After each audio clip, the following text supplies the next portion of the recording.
আর ওই যে অভিযোগ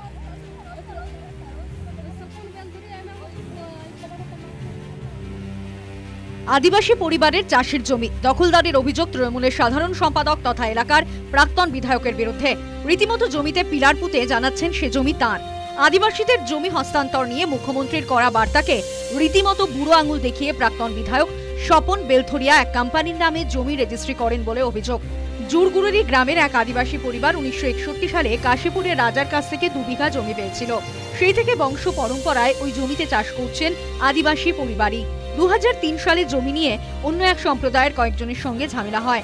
পঞ্চায়েত প্রধানের হস্তক্ষেপে সমস্যার মীমাংসাও হয়। তবে সেই প্রধানও স্বপন বেলথরিয়ার নিকট আত্মীয়। অভিযোগ 15 ফেব্রুয়ারি তৃণমূলের নেতা আদিবাসী পরিবারের চাষের জমিতে পিলার দিয়েছেন। জানিয়েছেন তার একটি কোম্পানি জমিটি কিনে রেজিস্ট্রি করেছেন। এই জমি এখন তার। পরিবারের প্রশ্ন, কার থেকে জমি কিনলেন তৃণমূল নেতা? কষ্ট করে চাষ করে দিন গুজরান করেন। জমি ফেরত চাইছেন আদিবাসী পরিবার।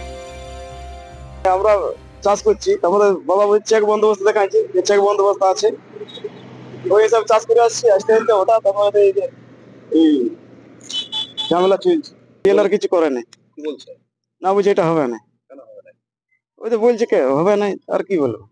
সিমেন্টের খুঁটি এইগুলো দেখা যাচ্ছে, এগুলো আমরা গেড়েছি, আর ওইখানে ও আর গেড়েছে, এখানে ওইখানে দুটো আর ওইখানে একটা।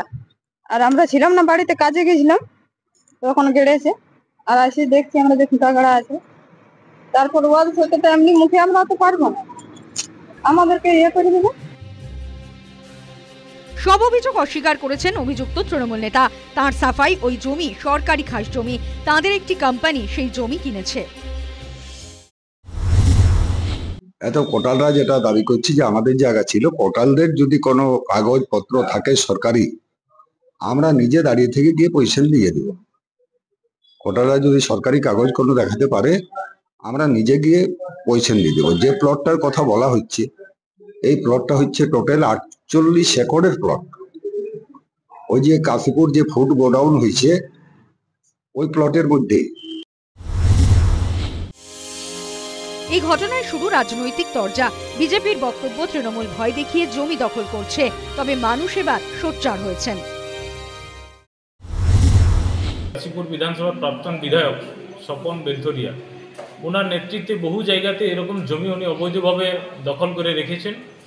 কিছু কিছু জমির প্রমাণ আজকে আপনারা দেখছেন।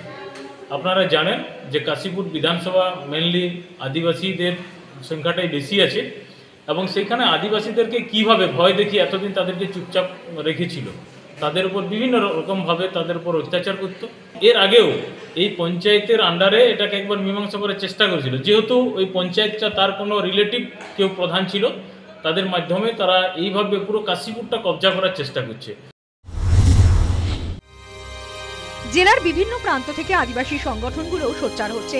আদিবাসী নেতা নির্মল টুডু আন্দোলনের হুঁশিয়ারি দিয়েছেন।